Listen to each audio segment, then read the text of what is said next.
NFL Inside Blitz Week 14. I'm here with Ron from Ron A Sports, Ted from Ted Sobel Sports. He's touching greatness in one way or another. What's up, boys? Week 14. I can't believe we're winding down here in December. It's funny. I'm thinking that it's finally that time of the year where we're getting teams that are clinching playoff spots. And that's when you know it's really getting interesting. 3 more teams can clinch this week. And I want to go over just a couple of notes that I like to bring up from the previous week leading into this week. First of all, I'm sure both of you had the overs on the Pittsburgh-Cincinnati game. You knew they were, I think the over-under was 80.5, right? Was that what it was? I actually had money on the under in that game just because I got an offline it was 1.5 off, and I took it and kept it. Well, you were close until you weren't. Ron, what did you think of that game? Not exactly your typical rivalry matchup in that respect, right? That old divisional thing. Well, it was the first game, Cleveland-Pittsburgh, that featured Jameis Winston. And as many people, including Cris, have pointed out, he accounted for 6 touchdowns, not all to his team, of course. Yes. Whenever you have the Jameis Winston factor, games are going to be higher scoring. And I think people know that now, but they were a little slow to adjust about 2 or 3 weeks ago. And is this the best season that you can remember from a quarterback whose team is not going to make the playoffs? As far as Cincinnati is concerned, Joe Burrow has been as good as anybody in the league, and they're going absolutely nowhere except for to watch maybe New Year's Bowl games on TV. Hey, he got Player of the Month. And he deserved it. He's been great, but their team stinks. It's too bad. Well, we talked about how to build, and the Colts are a prime example with Peyton Manning. You know, they built offense and sacrificed defense and didn't go to a lot of playoff games. Dan Marino in Miami. There are other examples, sadly, for some of these Hall of Fame type quarterbacks. I think Marino is probably the closest who sort of fits in there. And early Peyton Manning, too, when Indy could never get past it. But at least they were making the playoffs.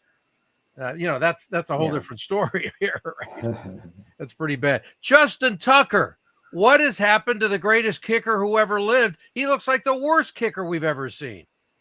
That's a scary turnaround, I'll tell you that. I mean, if I was kicking that poorly, I'd be making up injuries. You know what? I can think. I've heard nobody mention this. He looks like a golfer who has the yips at the latter portion of his career. He just looks like, whatever he does, it's not going to work. Yeah, wow. It's a very mental position, and it's not a good time frame for Justin Tucker. I don't know if the reset's this year or not, but the reset better be this year, because come playoff time, you don't want to be one and done and face all the questions again in Baltimore. Yeah, the amazing thing about Tucker, though, his career has been so consistent. There's been no downs at all, and he went from perfect to falling off a cliff. And do you have confidence in him right now that it's like, no, that's the last guy I want to see kick the ball. And I can't believe I'm even saying that. Ron, talk about resets. You mentioned to me during the week, you want to talk this week a little bit about the current successes of the boys from the 2018 draft. Okay. And that's what we're going to get into a little bit here. Okay. Josh Allen, Baker Mayfield, and your favorite, Sam Darnold, who's coming on like a crazy maniac now. He thinks all of a sudden he's Dan Marino. And of course, Saquon is in that mix as well. And you got 2 of those guys who are looking at a possible MVP this year. Yeah, it's going to turn out in retrospect to be quite a class. And people with second chances in that class, such as Sam Darnold, Baker Mayfield.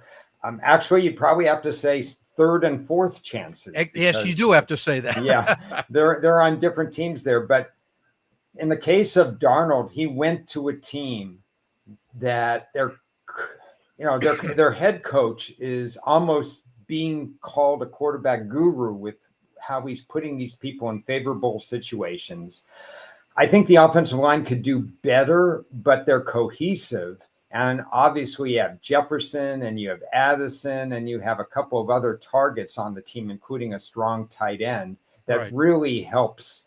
All these factors together where he doesn't have to do everything. And then you and I have talked, and Cris and I have talked about how the reestablishment of the running back position has helped these quarterbacks. And to get Aaron Jones was a massive get. Yeah, Buffalo's rebuild has been there for a while, and Josh Allen has been good. But the difference this year from any other year is his avoidance of turnovers.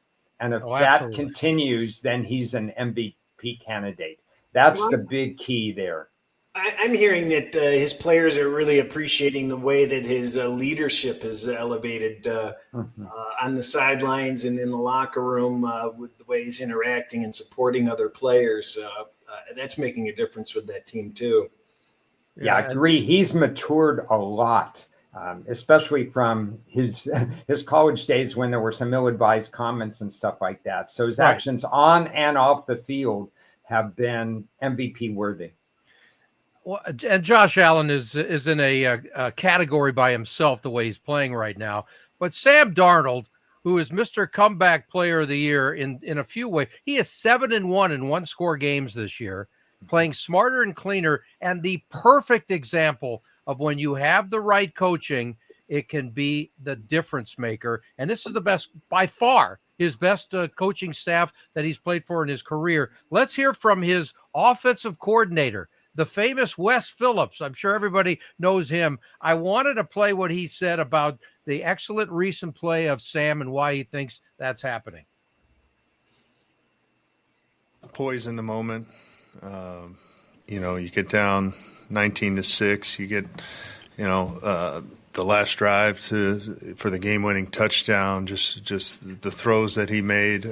Some really high-level throws. Just kind of keep saying it week in and week out. And I think he strung together a few really good performances where he's gotten more and more comfortable. But I don't think you can coach those types of moments. How guys you can try to give them good play calls and all that kind of thing. But how guys respond in those types of moments, especially game-winning drive down 6, to go down there and do what those guys did and how they executed really as a team. Some good protection, some times where they were heating us up and Sam had to get the ball out very quickly. Understood where his issues were, a little drift even on the 4th and 5. Understood we kind of had an issue there with them kind of bringing an overload, kind of drifts to the right, throws it to JJ, and converts in a huge moment. So, and then the other thing, I know he won't say it, so I'll give him a compliment, is just in those moments too, the guy calling the plays, Kevin O'Connell, I thought did a tremendous job. So somebody's got to say it every now and then. That's very nice of Wes Phillips to cue up our next guy, Kevin O'Connell, who had some thoughts about the biggest comeback win of Darnold's career. Offensively and defensively, we had to overcome some things and make some in-game adjustments that I thought were pretty vital, not only schematically, but just how we had to play the game to find a way to win it. And I want to highlight Sam, played fantastic and really has now for the better part of, really since we left Jacksonville, with a lot of things that we thought we could, show some improvement on and get back to being who Sam's been for us. Most of the year he's played really good football. I'm really proud of him. But just his journey over these last 2-3 weeks, putting in a lot of hard work and continuing to, kind of grow throughout his in-season journey this year has been really cool to watch. Heck of a challenge with Atlanta coming in. You got a ton of respect for Raheem. Very few coaches I respect as much as Raheem Morris, and got a chance to coach with him. Get to know him and love the person and a dynamic leader. And I know he's going to have his football team ready to go. Kirk and all those weapons that we've got to try to defend on offense is going to be a challenge. And I think they've got some really good players on the defensive side. So another week, a new challenge, and a well-coached team that's going to come in here and play well. Well, there you go. The late great Kirk Cousins. We'll talk about him a little bit later. They talk about it falling off a cliff. And then let's deal with the last guy, Baker Mayfield, who I still say is a top very few all-time greatest story in the history of football. Two-time walk-on in college, Heisman Trophy winner after that, and then the first overall pick, whether he deserved to be or not, he was in the NFL. And it's ridiculous. If you made a movie, you would say that's too stupid. That's not going to happen. And it did happen. And it's really amazing. And his maturity is part of his story right now, because he is turning into be one of those guys that is reliable. And you couldn't say that about him at the early portion of his career. 25 TD passes right now, third most this season. And let's hear from Baker after that strange overtime win over Carolina, which is still affecting Cris. I don't think he's slept since. Mike's a grown-ass man. That is, I don't know how he caught that ball, but he palmed it. A little disrespectful, honestly, on my pass, the way he handled it. But just giving that guy opportunities to catch the ball in one-on-one situations. He's proven time and time again for 11 years now that he can do it, and consistently does it. And he made it look so routine, too. Yeah, he did. That's the sick part about it. I couldn't even look him in the eyes for the next 5 minutes after that. To be honest, it's just we weren't shooting ourselves in the foot. It was the first time all night we weren't getting penalties and going backwards. And so when we're able to execute, very confident in this offense. And that's the mentality that we have to have. Is you do the little things right, you do your job one play at a time, and good things are going to happen. Speaking of the fourth quarter, it looked like the offensive line started to get a little extra oomph, winning at the point of attack a little bit more late in the game. Can you talk about their efforts and how it was able to help both the run game and the pass game? Yeah. I'll start out by talking about Tristan Wirfs playing through some toughness. Just a little banged up, but played his tail off. And then all those guys did. Obviously, Graham struggled a little in the beginning, but it's got 4 quarters for a reason and plus overtime. So those guys just imposed their will late in the game. On Rashad's long block, you look at Luke Gadecki pull around the corner and really make the block that, pushes him to the open field. It's all those guys, when they're on the same page, they're damn good. Yes, they are. That's really a big part of what Tampa Bay is doing right now. Their O-line is playing great, and Baker is working perfectly. The way he's rolling out of the pocket, he has so much confidence right now in himself and his entire receiving core. What are your thoughts there, Ron? Well, there's a stat, quarterback above replacement, how much they're worth. We've talked about this time and time, how many points and so on. And never would I have thought before this season that Baker Mayfield is probably worth about 5 to 6 points. I don't know what your feeling is, Cris, on that, but above his replacement.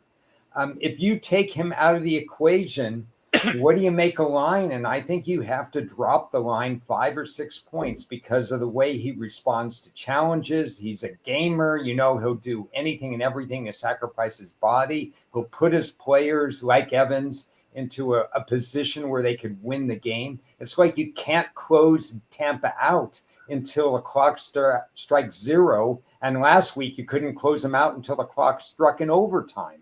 Yep. So it's great to have Evans back. To answer Birdie's question, 521 yards. So he needs to average about 90 plus a game to get to that 1,000. Yeah, it's shocking when you say that, but you're right. He is that valuable. Yeah. Never would have thought I'd say it, but he does things that even the stat sheet can't account for.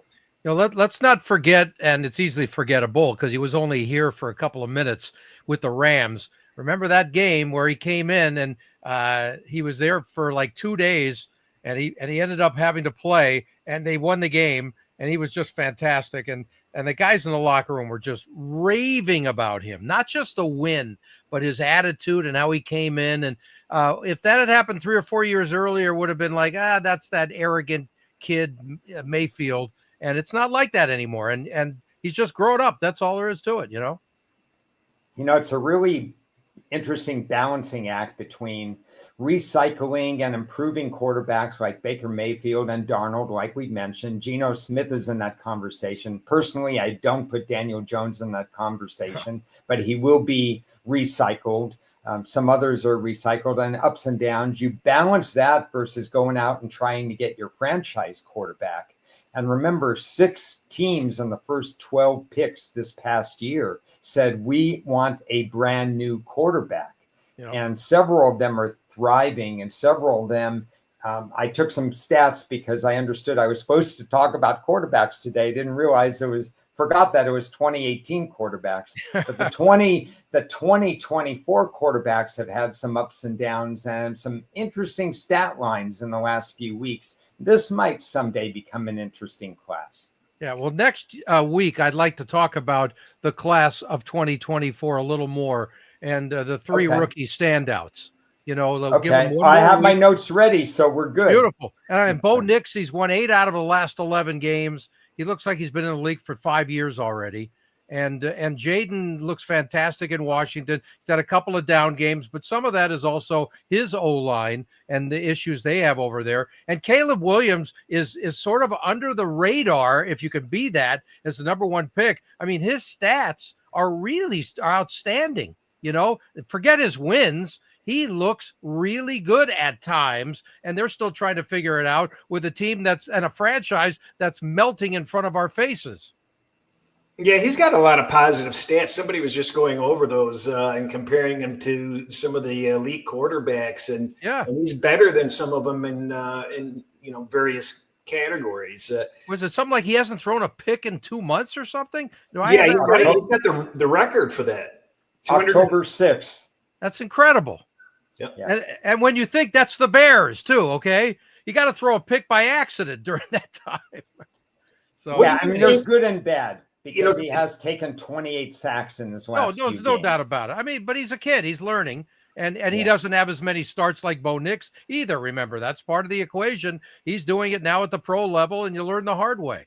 And that's just the way it is.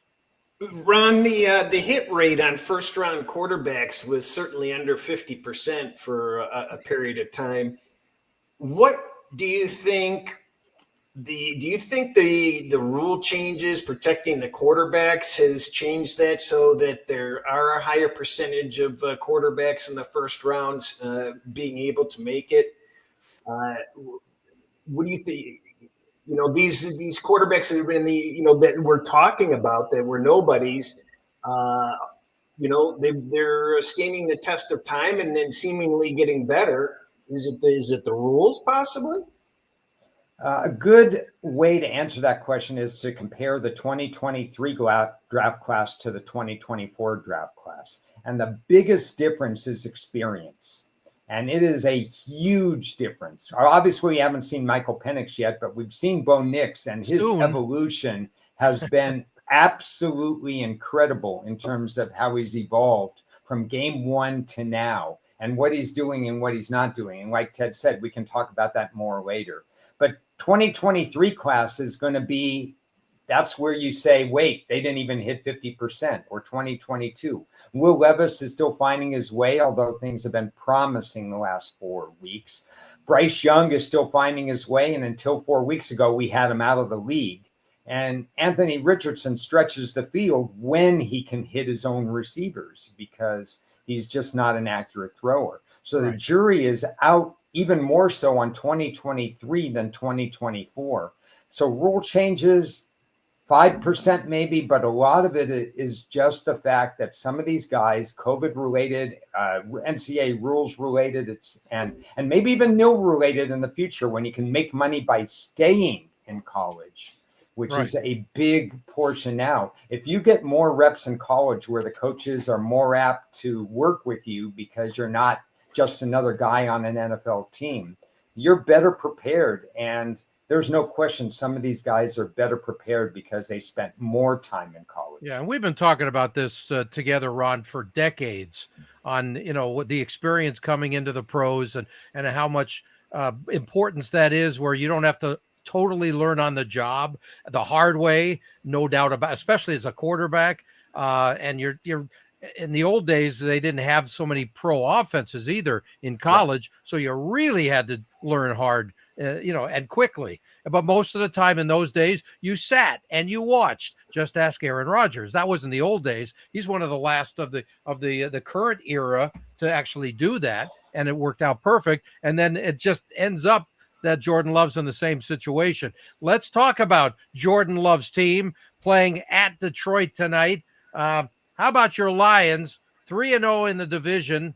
Green Bay is 1-2. So this is a very important game for several reasons. You never know what's going to happen. The Lions are incredibly banged up. The Packers are not exactly at their healthiest, and here we are on a short week. And just your thoughts overall there, guys, on this game tonight. I've seen, is it mostly 3.5, or are there threes out there? It's 3 now.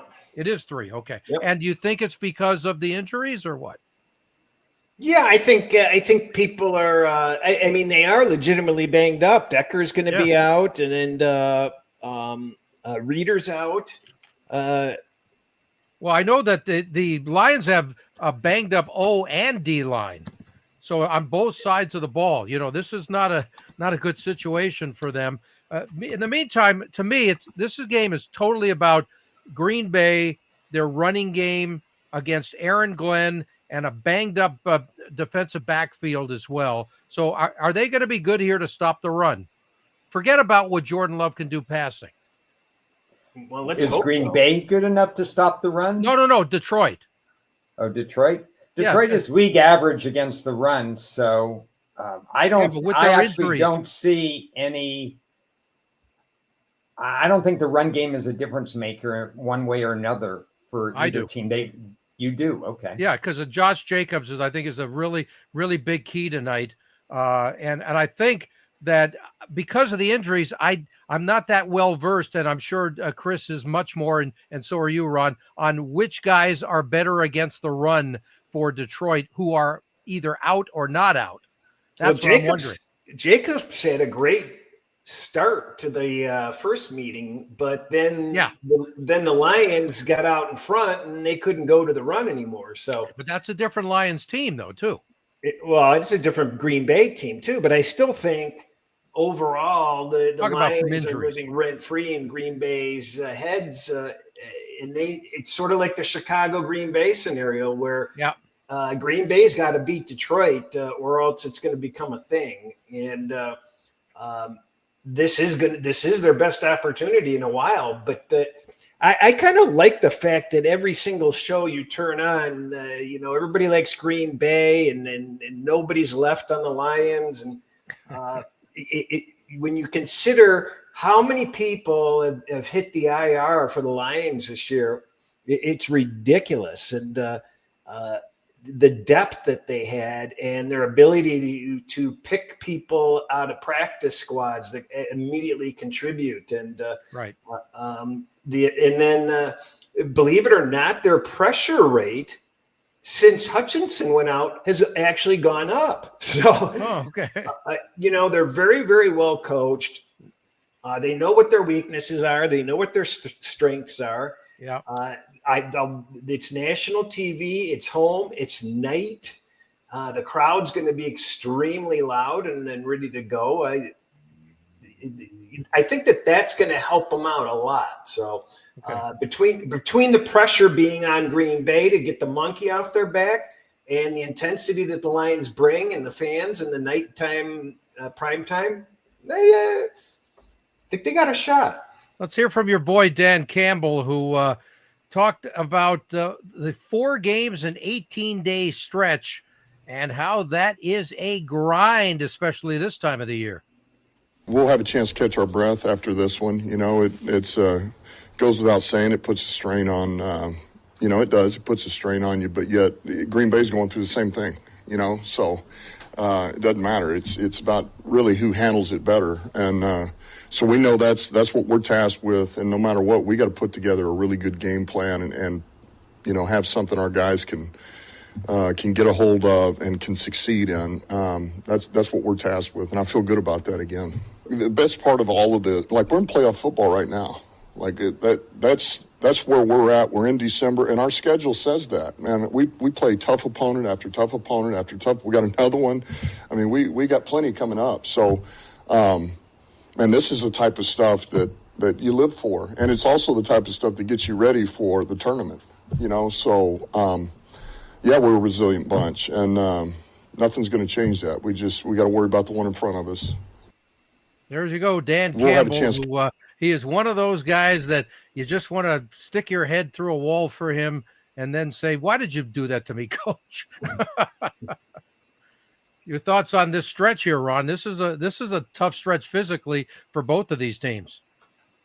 Well, and what he said is true. It's very nice for them to actually have a reset after this game, even though this game is clearly important. Especially, I mean, Green Bay is in third in the division, so they have two teams to look up against. So they're going to take this pretty seriously. And Detroit, after this, it's a pretty tough schedule, though San Francisco isn't as tough as they may have seemed a couple of months ago. But they're home to Minnesota to close this season.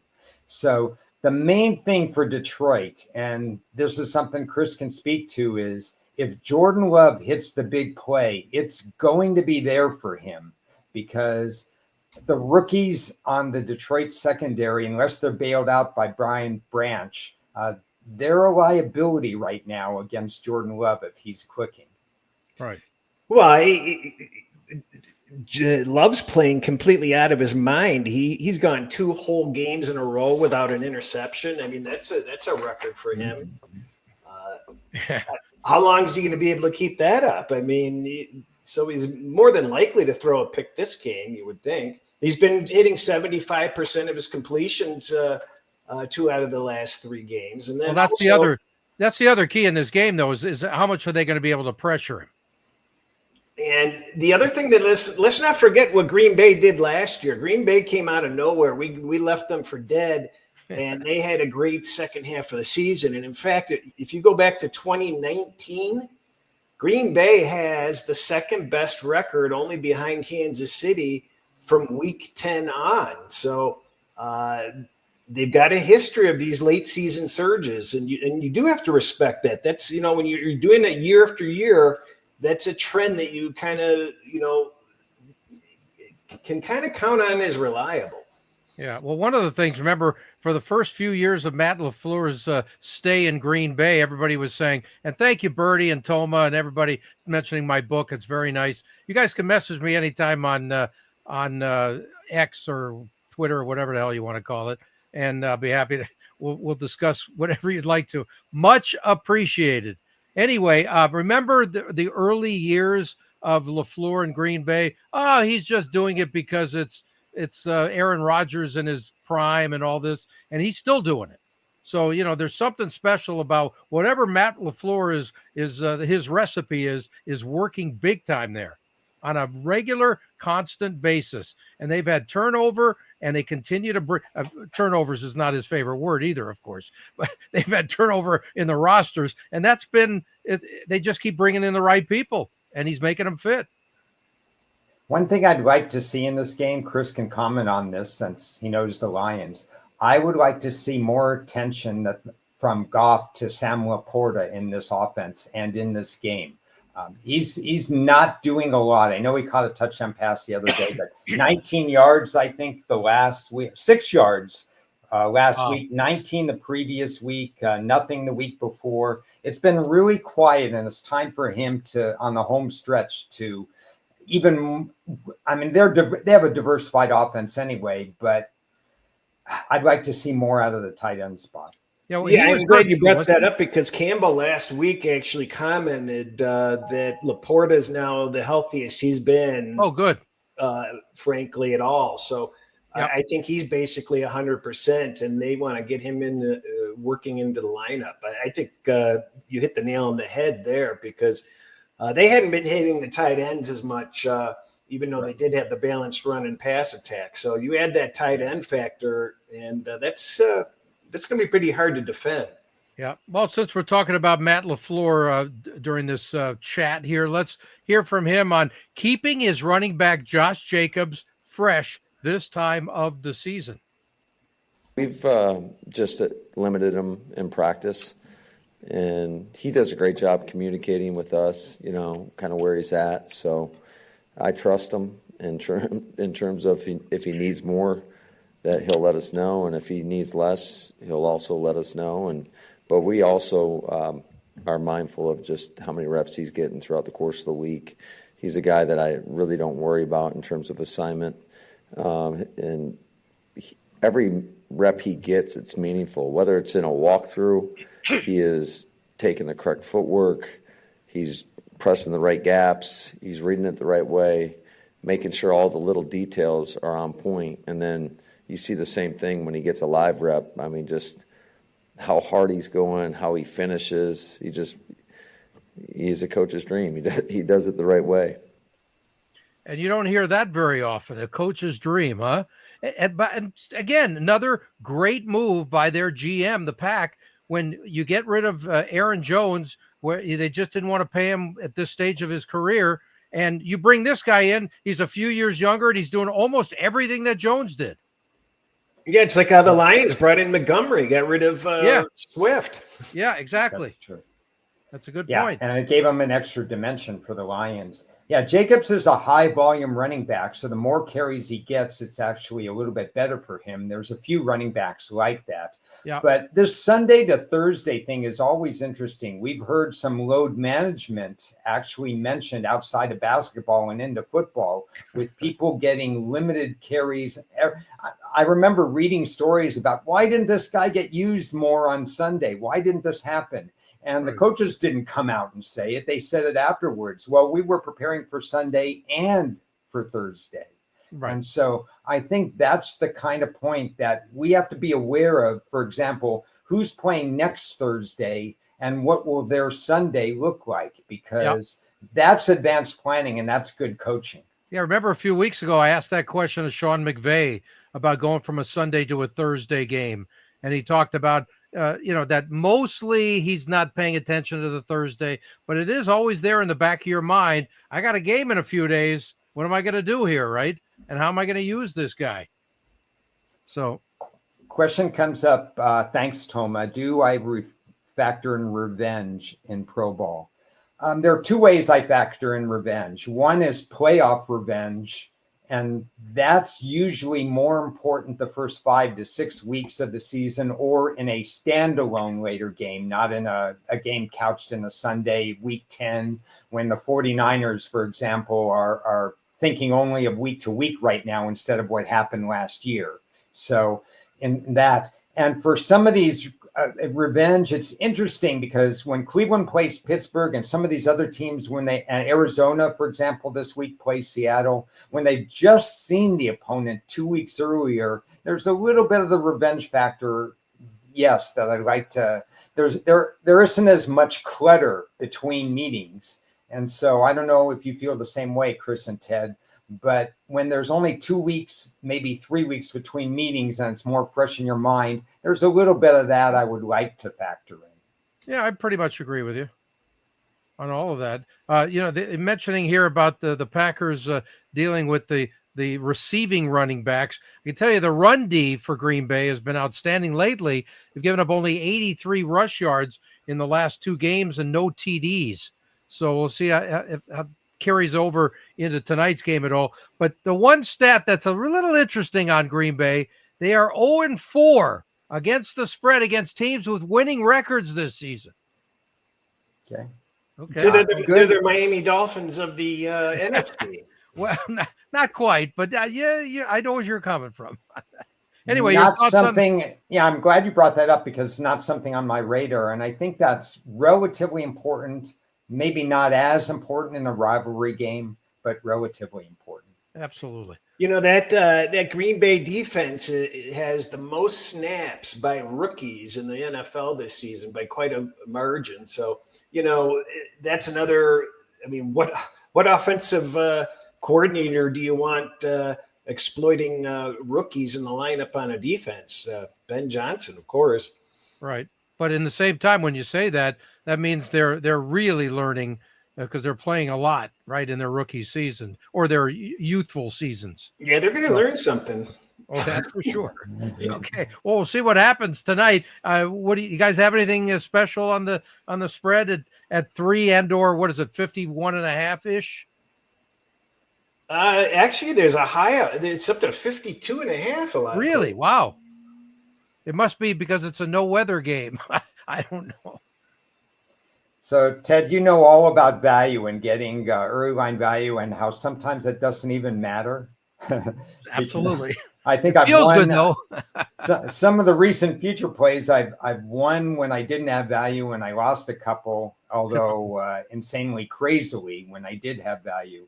But I had 2 over situations for this game. So I'm sitting on a ticket knowing that this was a dome game. I didn't care if it was a Thursday as a dome game. So I have an over 48.5 in the How early did you do that? August. Wow. You don't do that very often on OUs, do you? In that yeah, but if it was Bitcoin, it'd be in the 70s. Yeah. What did I bet? Like 35 season win. I'm not season win, but the games of the year. Only 2 were over unders. This is one. Okay. Of them. I very seldom do that. That's why I'm surprised to hear it. So, well, good. You got value. Whatever the hell because that I is. don't have a lot of situations in my arsenal on over-unders because it's not usually something I look at unless it's week 1 or week 18. It's got to be a special circumstance, and it usually has to be a divisional game where they have lots of history. Right. Okay, so we want to move on to Sunday here. We got the. I think it should be a good game. I really do. It's It's a strange game because it's probably how long has it been since you've actually heard the murmur of bettors against the Lions? So we mentioned it a couple of weeks ago that they've reached the point of being too strongly positioned against the bettors, and at some point the other side's going to start taking some action. And I think it's more of an injury situation here, but nevertheless, more people are rooting against the Lions for the first time in a long time. Right. Yeah, that's an interesting point because there reaches a ceiling for power ratings. You can't go through the roof with NFL power ratings. And my power rating included hit a number that had never, ever been seen by the Lions. Yeah, same here. And at some point, there has to be some power rating regression. And now we've finally started to see it.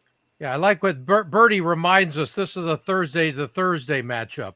So, from Thanksgiving, which is very important. It's not the short week, of course, but I would have liked to have seen this as a standalone Monday night game with a little extra rest for both teams who need it and not the lousy Monday night game we got coming up. I don't know. I think the teams would love to not have a short week after such a physical and important divisional game. So I think they're fine with this, especially. You're talking about the following week, though. Yeah. Yeah, right. Yeah.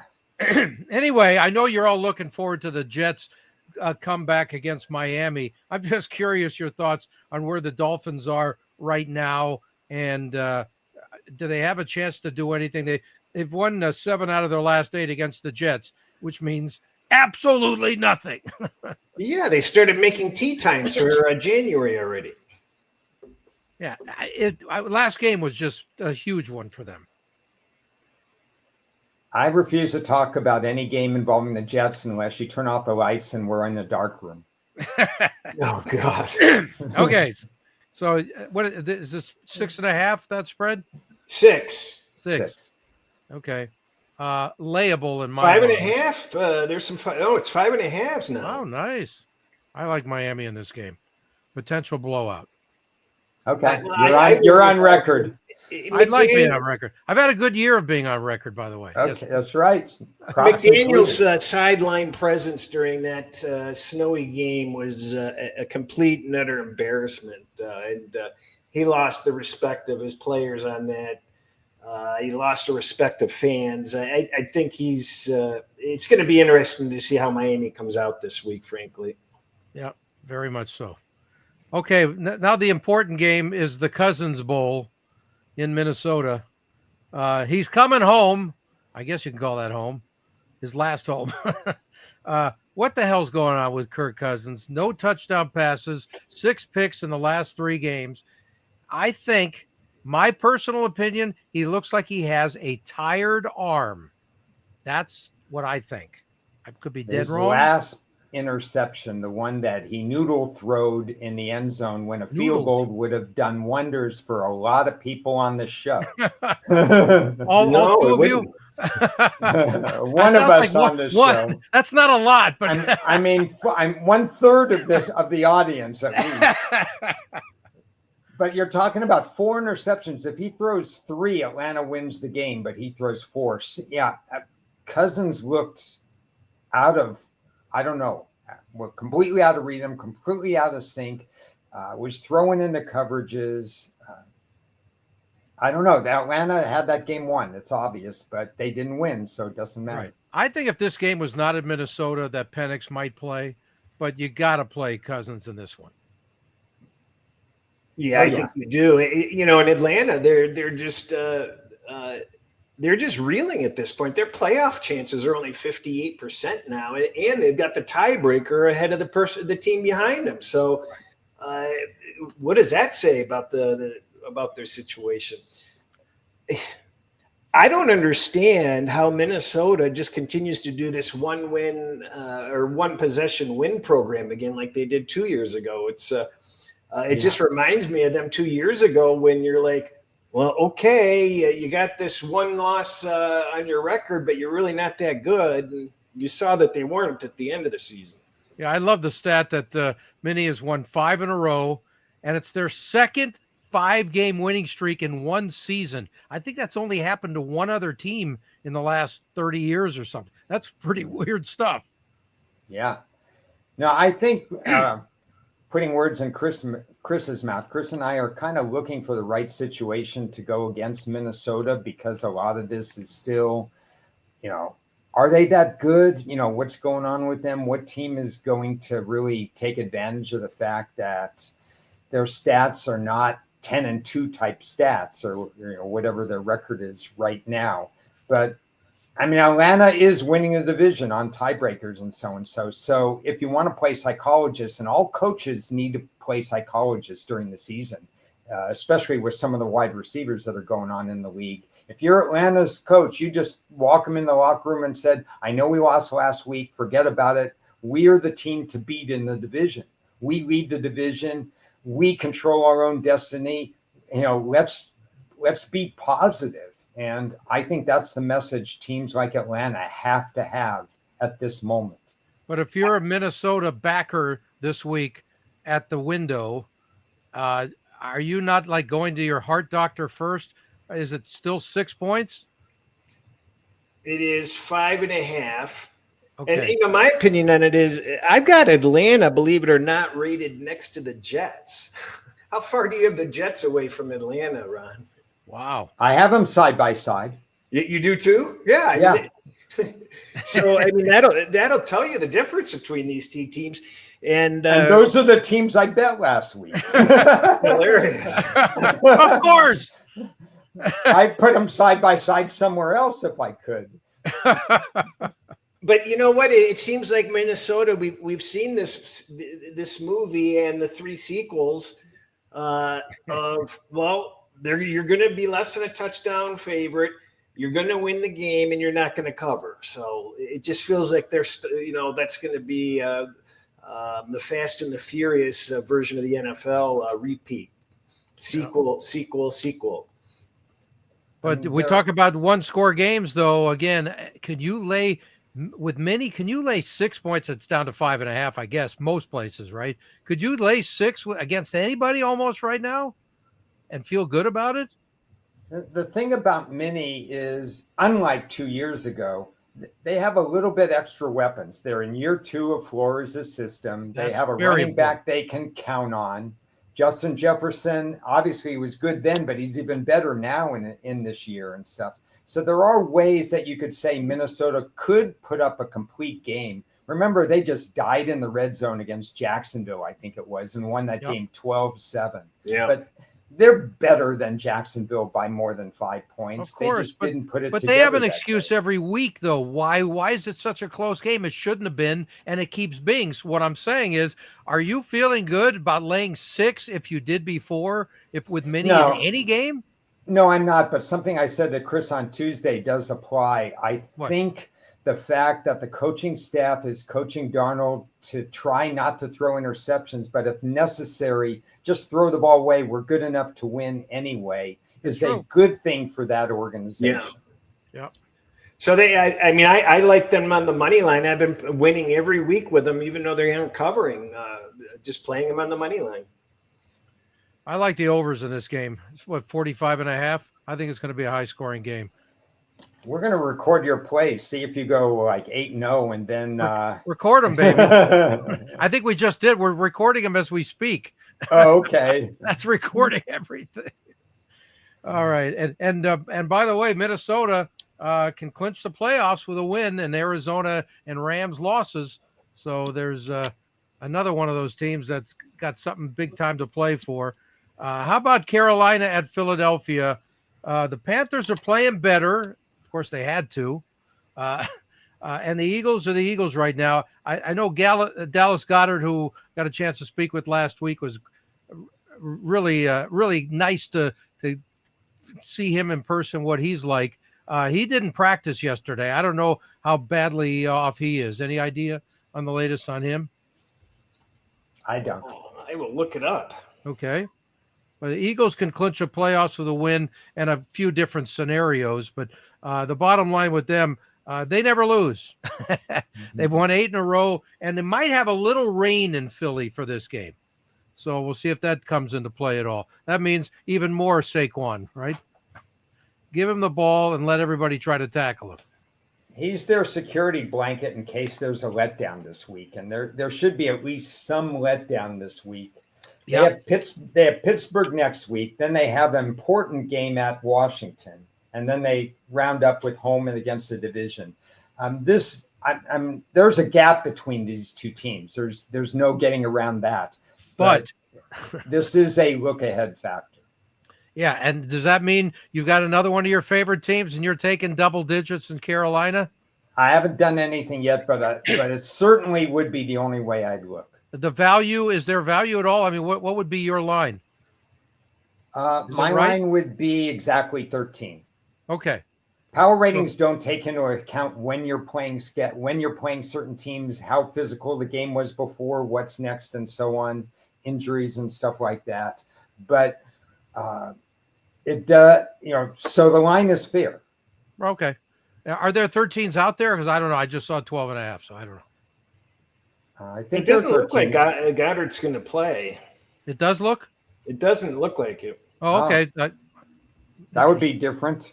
More 12.5s than 13. That's what I thought. Okay.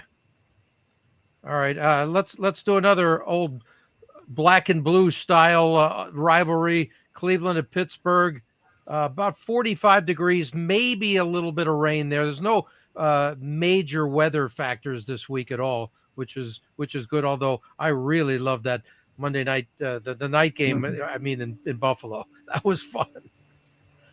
Yeah, from your couch, you liked it. Of course I did. I was wearing a sweater, by the way, on my couch, and a sweatshirt. 6.5. Is that still the spread? Cleveland and Pittsburgh. That is correct. It's like 6 3/4. Okay.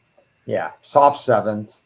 All right. So can you take famous Jameis and hopefully he doesn't throw 3 more pick sixes in this game? Cleveland's a lock in this game because this is definitely a game that Pittsburgh's supposed to win. Okay, that's a good reason. I like it. I think the recency factor helps Pittsburgh that they have a bad taste from post game and everything else. Oh, that game ended with pissed off players. Pittsburgh is going to come fired up. Yeah, so Pittsburgh's the better team right now. They can do some things. Cleveland's defense is underachieved, in my opinion. So, personally, not touching the game, but I could see Pittsburgh winning by margin is always a hard call because of the style of play that they have. But you're going to have a really good Jameis Winston day, and he's capable. He just threw for 500 yards. So, right, 500 yards. Watson threw for 500 yards in 4 games. Exactly. A Minnesota-Pittsburgh money line parlay. That's what you want to do. Okay, that sounds good. Interesting. Yeah. What about Raiders at Tampa? Is that line moving at all? Is it still 6.5? Pretty much. It's 6.5. You're saying the Tampa Vegas game? That's what I see. Yep. Okay. All right. I like the Raiders in this game. Again, to keep it close. I don't know what the latest is. We got some injuries for Tampa. Wirfs is always banged up, and I assume he's going to play, but one never knows. Bucky Irving didn't practice yesterday. Neither did Mike Evans. So I don't know if it's maintenance or they got some issues there. Usually if it's maintenance, it'd be a little bit of limited practice. It was a Wednesday, not a Tuesday. So I don't know. Yeah, Wednesdays are inconclusive. Right. The health of these teams is equal, and the Raiders actually are the second highest gaining team over the last 5 weeks. Ted, you're supporting a team that has been playing hard. They are playing hard, and I said from the beginning they're going to play hard for Pierce. I don't think they just don't have enough talent, and I think they know it. And you're dealing with a backup quarterback who's probably a career backup right now. Yeah, O'Connell had a lot of reps at Purdue. Right. He's an accurate passer. He's a statue. He reminds me, right. his movement in the pocket reminds me of Drew Bledsoe. So you're not going to get a lot of movement in terms of that. The Raiders basically just beat themselves a lot. They're capable of staying in games, and then they do something that you say, wow, what's this guy even doing on the roster? Right. Well, their end of game management sometimes can be a little bit better, right? Yes, that's true. Their coaching staff is more defensive oriented. I've never seen a game end like that. It just yeah. That's unbelievable. You must not have been watching Chicago this year then. Oh, you mean the guy who's making all those decisions who's not there anymore? You're talking about that one? That guy. That guy. I think I've gotten 2 coaches fired this year, and I better not talk anymore because coaches don't want me to say anything. Well, I feel good because I can't get fired from anything anymore, so it works out great. I can't blame it on you. Seattle, Arizona, one of the games of the week. Really, just a huge game. I'm trying to figure out where Arizona is. Their offense has totally dropped off the last few weeks. And can they turn it around against a Seattle D that is improved? So which one is going to fall this week? I have no idea. You have the 4th worst offense over the last 5 weeks versus the number 1 defense over the last 5 weeks. Yep. But I've got a feeling Arizona is going to do a little better this week, that they're going to come up with something different. Yeah, I mentioned this on Tuesday, but I forgot the answer, so I'm going to ask Cris again. In terms of line, where would you have set the Seattle-Arizona line? Oh, I would have set it more around 1. Yeah. But I've also got another observation on this one. I think you're basically playing for the division here. If you like Seattle, I think instead of taking I think your best bet is to take the plus 160 to win the division. Nice. I like that look in this game. What's the money line on Seattle in this game? Like plus 125. Oh, okay. Interesting. Let's look at remaining schedule then. So after this game, Arizona plays home to New England, at Carolina, at the Rams, and home to San Francisco. So, they're not playing a daunting schedule. No, not at all. They should win Seattle's 3 of those 4. Seattle's schedule is tougher. Really tougher. Home to Green Bay and Minnesota. Well, Seattle would have the tiebreaker over Arizona. If they won both, yes. Home to Green Bay and Minnesota, at Chicago, and then at the Rams. So this is clearly a tougher Seattle schedule in terms of home, road, and opponents. Right. Well, so and you got the divisional stuff. Seattle's 2-2, Arizona 2-1, Rams 2-1 in the division. So it's a total toss-up, and this is just a big time important game. So the Rams host both of these teams. So that keeps the Rams in play. Right. And if Arizona wins, I think they're pretty close in terms of to win the division. They're both about the same, right? Well, that's why the plus 160 seems to have value. Yeah. Yeah. So if Seattle goes, they would go 2 games up on Arizona. That's correct. Yeah, I believe so. Yeah. They'd have the So tiebreaker. then Arizona would have to be 3 games better with 4 to play. Which is possible, but not likely. Yeah, that's going to be a hard one. Even though the schedule gives them so it's a advantage. good point you make, Chris. If you like Seattle, there's no value in betting them to win the division. Their value is this week. Well, he said to win the division is the value. If you like Seattle, there's value in the. Yeah, I'm plus sorry, the other way around. Yeah, you had it the wrong way, right? Yeah, plus 160. You want the plus money because right. Yeah, if they lose this game, technically they're still tied and they can win the division. But boy, that's a tough road. Yep. I think it opens up. I think the Rams are rooting for Arizona to win this game because that keeps the Rams very relevant, and then they play them both. I think the Rams are rooting for themselves to beat Buffalo somehow, is what they're rooting for. Well, that I'm surprised the Rams are getting this much play. The 4s are now gone today, and so it's all 3.5. All 3.5s. Okay, and it was all 4 before, correct? 4.5. 4.5 is what I had originally listed it at. Wow. Yeah. Okay, so are we starting to look at value on Buffalo right now? My power ratings have it really close to the number. I mean, I would have made Buffalo 4.5. So okay. All right. Well, Buffalo clinched the division last week. How often does that happen in week 13? That's pretty impressive stuff. I know it's not the greatest division right now, but still, that's good stuff. Well, they're going to put the pedal to the metal. They want that home field. They don't want to be going to Kansas City needlessly. So this game is going to be important to them. They are kind of, I don't know how much they're looking ahead to Detroit at all. I mean, they know they've got a really rough game next week, I believe they go to Detroit on that one, right? That is correct. But it's hard to look ahead when you're flying 3,000 miles, though, too.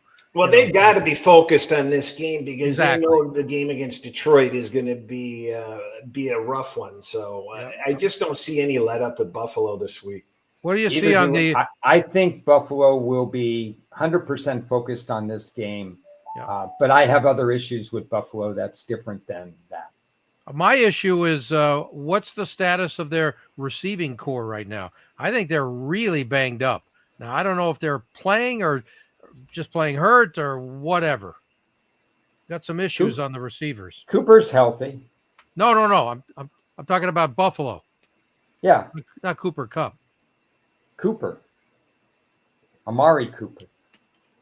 Yeah, he's healthy. I think he's the only one. Yeah. Shakir caught some passes. So he caught 4. I think their key guys are the biggest issue is Dalton Kincaid, their tight end. But yeah, he's banged up badly. But Knox stretches the field. He caught 2 for 56. So he actually stretches the field. They don't use Kincaid down the field. They use him for the short stuff. But they also like to have both of them for their different circumstances. And if they only have one, that changes a little bit what they want to do. But oh, God. What? Hector, good reminder. Defensive issues for Buffalo. Okay. My issue for Buffalo is they do not defend the run very well, and they're going to get a heavy dose of Kieran Williams in this game. And if the Rams had their way, they would run.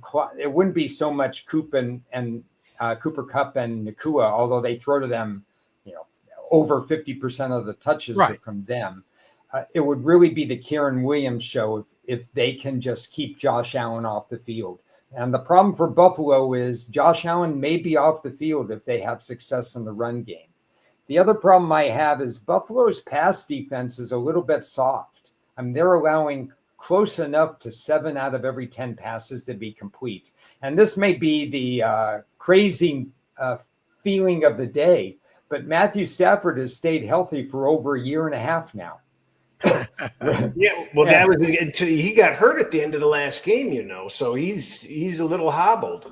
Right. I didn't hear that. Well, you should start following the sport. Oh, okay.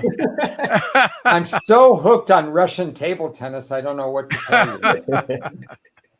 Buffalo's turnover ratio is plus 17. With Josh Allen in his new role, it's sustainable a little bit, but you can't just automatically say they're going to be plus 1 or 2 in the turnover ratio in this game. Right. So Hector, and for anybody else, I just have a lot of concerns about Buffalo's defense right now. We had this conversation, I think you and I, Cris, and you had them in the top 10 or 12, and I had them somewhere in the 21 range. Oh, yeah, right. In Buffalo. So, I took a little bit deeper dive into what I saw in terms of Buffalo. They're a little bit better than average in terms of getting to opposing quarterbacks. And the Rams are about average in terms of protecting Stafford. So you could see 2 or 3 sacks from the Buffalo defense. I have no problem in saying that could affect Stafford a little bit. But if Karen Williams is running the ball and controlling clock, then it's the Rams that are going to dictate play on offense, and it's not going to be Buffalo dictating play on defense. Yeah, but isn't Matt Milano's back? Yes, he is. He played one game. He had a decent stat sheet for one game. I don't even know why I know that. So he gets the cobwebs off on, those first game backs are kind of rough on players. Oh, yeah. And they are never at full steam. No, if he's close to that helps a lot if he's close to being himself, no doubt. Yeah. I don't believe they had a great run defense last year either, though. Don't have it in front of me. But we haven't talked about the Rams defense, which isn't that great either. So all these things I'm saying about Buffalo, I'm concerned about their defense, but the Rams have concerns defensively too I have the Rams slightly better than Buffalo defensively, which may differ from Chris's rankings, but I don't have the Rams anywhere near the top portion of the NFL defensive ratings either. Right. Well, week to week, I know Cris is down on the Rams D. So he's already shaking his head. Every week he said, they're going to fall apart again this week. I'm trying to get my head low enough to find them. So I think that's going to be the interesting thing because I think both defenses are vulnerable. Yeah. Anyway, I'm going to that game. 49.5-50. Okay. I will be at that game at SoFi Stadium, the Bills and the Rams, when it's over. I know you guys will give me some assignment who I need to talk to. I'm hoping to get a minute, even just saying hello to Josh Allen, who I see every year at Pebble Beach. At least congratulate him. Did you see he got engaged to the actress? Is it Hallie Steinfeld? I saw that. Yeah. And I guess he might be, he lives down in, I think Josh has a place in Dana Point during the off season. So I'm not too worried about his life over at the beach, but she lives about 10 minutes from me in the San Fernando Valley. So we'll see how that works out. Well, why don't you get an interview with her too? Yeah. Well, if she gives me a couple of minutes, I'll let you know. Rams at San Francisco next Thursday night. Wow, that's weird. Another quick turnaround then, huh? So you may get some Rams audio on depending on how the results of this game go. Yes. How do they quickly flip the switch and go to this divisional game? Because let's say the Rams win, and maybe there's a 3-way tie in the division. That is weird. Yep. So I think you could get a lot of audio. I mean, if that doesn't happen, the Rams lose, then the conversation is moot. They're 2 games behind somebody and whatever. Right. But if the Rams win, it might be an interesting conversation to have. Yeah, no, that's great. Definitely. Let's go one more game, the Sunday nighter, the Chargers at the Chiefs. And the Chargers are not the same team right now without J.K. Dobbins at running back. And I think Ladd McConkey is banged up for this one too. Yeah, McConkey's crucial. Is he in this game? I mean, no, I know it's not Friday yet. He's practicing. I think he's on track to play. He's limited in practice. I know that. I don't know how much he's practicing. But he's Well, got he like was 2 banged issues. up in his last game, but he did come back in, which is a sign that he's going to give it a go this week.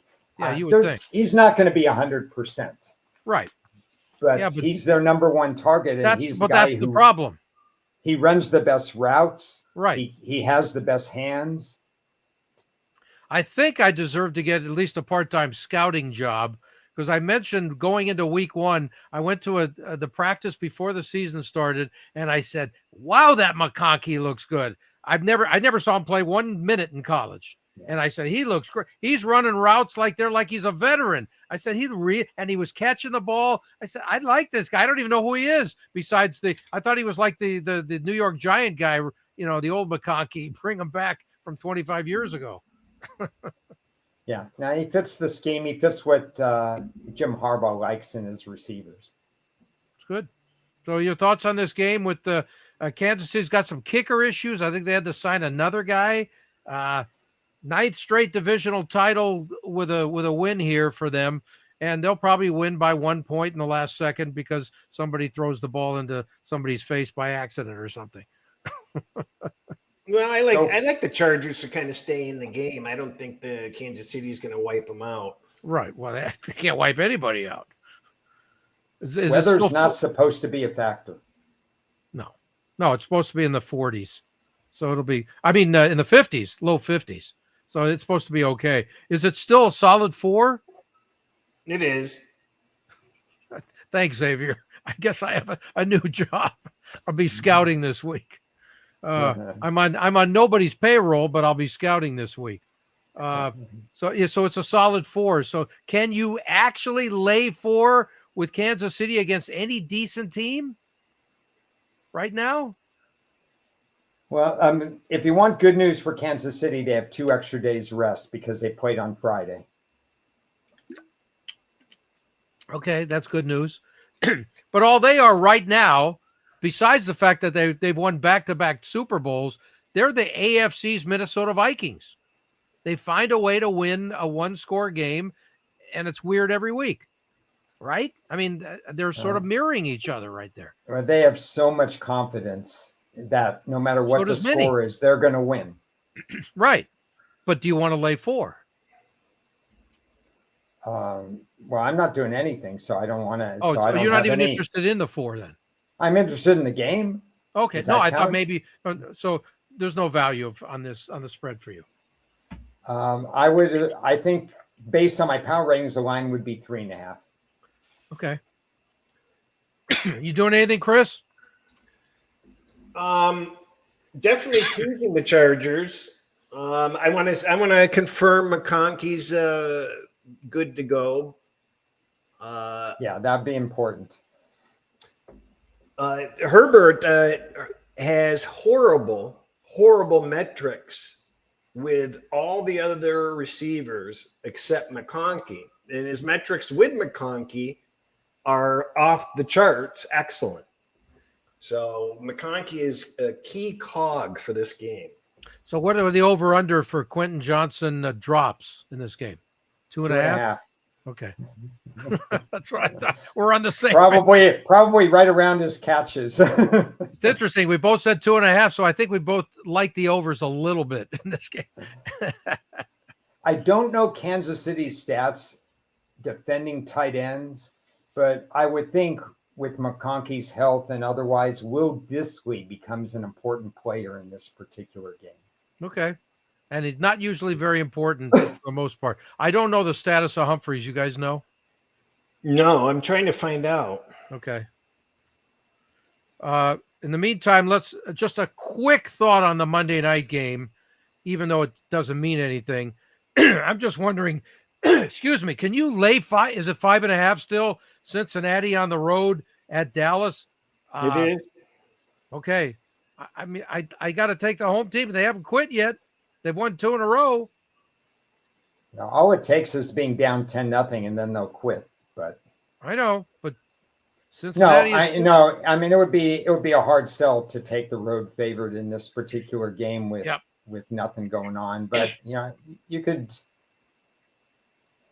It's anything can happen in a game that's so meaningless. Yeah, the great stat for the year from Cincinnati's standpoint, it's the worst stat, but it's a great stat for me to mention. 30 plus points they've scored in 4 of their losses. Do you need to know anything else about their team? Does that stat tell you about their season?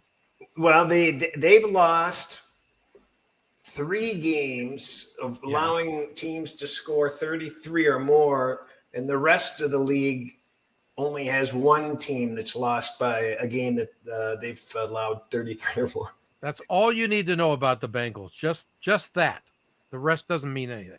You don't care. Yeah. So anyway, just curious about that. We got 6 teams on the bye this week, including some, not only teams that could use it, but I still don't get the bye week in week 14. Am I missing something here? Has this always been like this? I don't recall it. But I don't recall it being this late before. No, they started the bye weeks 1 week later this year, in my opinion. And they wanted to have a full Thanksgiving weekend because they're using 3 on, they didn't want to have so few games on Sunday. So they decided to push it back. They don't need a bye this late in the season. Yeah, but when they go to 18 games, then they could have the 2 byes and figure it out. Right. But they even had the byes on the Thanksgiving week. So, not this time. I thought there were like 4 teams that didn't play on Thanksgiving week. Full slate, 16 games. Always a full slate. All right. Aiden McConnell did not practice. He's sick. All right. So he's got an excuse. He's sick, and he's still, even as a statue, as Ron calls him, he's having a hard time putting those flu pills in his mouth.